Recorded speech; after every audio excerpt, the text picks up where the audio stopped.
Malcolm X and Martin Luther King were much more alike than they were unalike. Their methods of achieving the ends were different.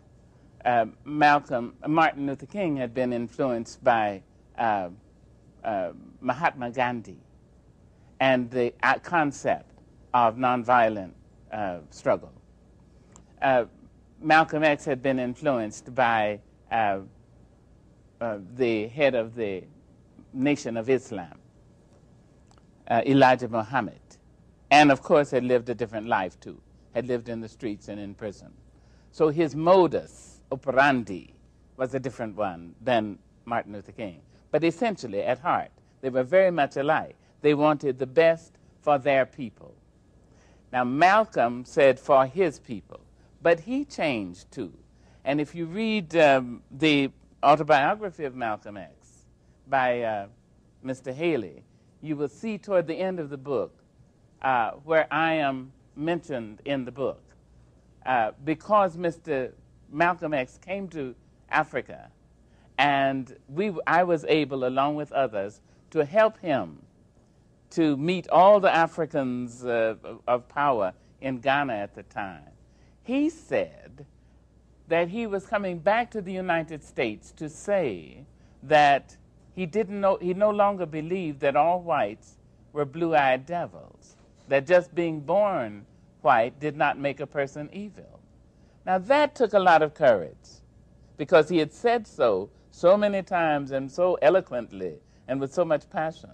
But he changed, so that when he changed, he became again more in line with Martin Luther King than he had shown earlier. They were very much alike. I think affirmative action is affirmative action. I think it's good for the country.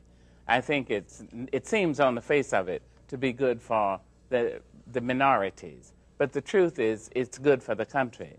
If the playing field was level for all people, then we wouldn't need affirmative action. But it's been terribly unlevel, terribly unfair for centuries. And in an effort to level the playing field for all people, we need Head Start and affirmative action and other attitudes and positions which will really cause us to see our nation as our nation, and to cause us to be seen, at least striving for the level which the forefathers said they strove for. It is very important, I think, affirmative action. And everybody should be affirmative about it, black and white, I think. We are so new as a creature. I mean, we're the last group made, you know, and we just got here. The reptiles were on this little blob of spit and sand for 200 million years, and we just sort of grew this opposing thumb about 25 million years ago. So we're very new and very rude and very crass and shallow. And the only way we know to improve ourselves, for the most part, is by standing on somebody else's neck, not on their shoulders, but on their neck. And so, I'm not asking for patience. Fortunately, it's given to young people to be impatient. If we weren't, we'd still be in the trees. Madame Sun Yat-sen said we still are in the trees. But so fortunately, young people are impatient. I do ask for intelligent viewing, intelligent assessment, intelligent analysis. My heart is so heavy when I see the reality of the Indian reservation. And as an American, I know I'm too responsible. I am an Indian. I'm everything. And so at once I feel for the poverty and take great delight in the woman who says, I want to raise my children in the traditional way so that they will love the earth. I see us in the most complex, enigmatic puzzle, which of course is life. The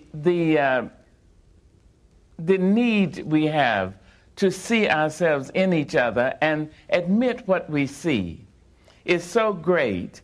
The Native American will only be able to break that cycle when the larger society says these people are Americans and deserve everything all Americans have. The Black American will only be able to break this cycle of poverty and violence and child abuse and early death through drugs when the larger society and the African Americans say, I and they deserve everything, everything good. And until we do that, we are putting Band-Aids on somebody's throat which has just been cut.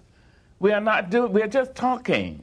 I don't know if we have really realized the dream yet. With the recent escalation of hate and violence and racism, I don't think it's fair to say that the dream has been realized. I think what we are obliged to do, rather, is continue to remember the dream and continue to tell the children, all our children, that this is what has been dreamed for them. I think it is imperative that we take small black children and small white children and small Spanish-speaking children and small Asian children, take them into our laps, take them into our classrooms, take them into our homes, into the churches and synagogues and temples and mosques and tell them that this is their country. It belongs to everyone equally. This is important. Tell them that they have already been paid for. It is very important for them to know that, so that they can feel, oh, the welfare of this country depends upon me thinking, and thinking deeply, and thinking correctly, and thinking fairly. Ms. This Angelou? is important. In evil times, the only place for a moral person is on the ramparts, in jail, or in exile. And so certainly when other human beings' rights are being denied, Dr. King, and I would add Malcolm X, and I would add Medgar Evers, and certainly some of the most activists active of the Kennedys, and a number of other people, Fannie Lou Hamer and others, would be marching, or whatever would be effective at this time. Marching might not be the thing for 1993. There might be a necessity to devise a new and other way to deal with inequities in our society. But I'm sure that Reverend King would be doing whatever was necessary and whatever would be effective. Yes, things have changed. If we don't say things have changed, what we implicitly give the children is the idea that with the lives and deaths of Martin Luther King, Malcolm X, Medgar Evers, the two Kennedys, all these men and women, Fannie Lou Hamer, that with their lives and deaths, they were unable to make any difference. Then that tells young people, well, they must think, well, gee, these great people lived and they didn't make any difference. What can I do? We must not say that. We must say that things have changed. They certainly have changed. Look at the Black Congressional Caucus. Look at the black men and women who are mayors of major cities in this country. Oh, no. In fact, including NASA and the struggle to get out into outer space. Though one of our great astronauts was tragically killed in the accident, there was a black astronaut.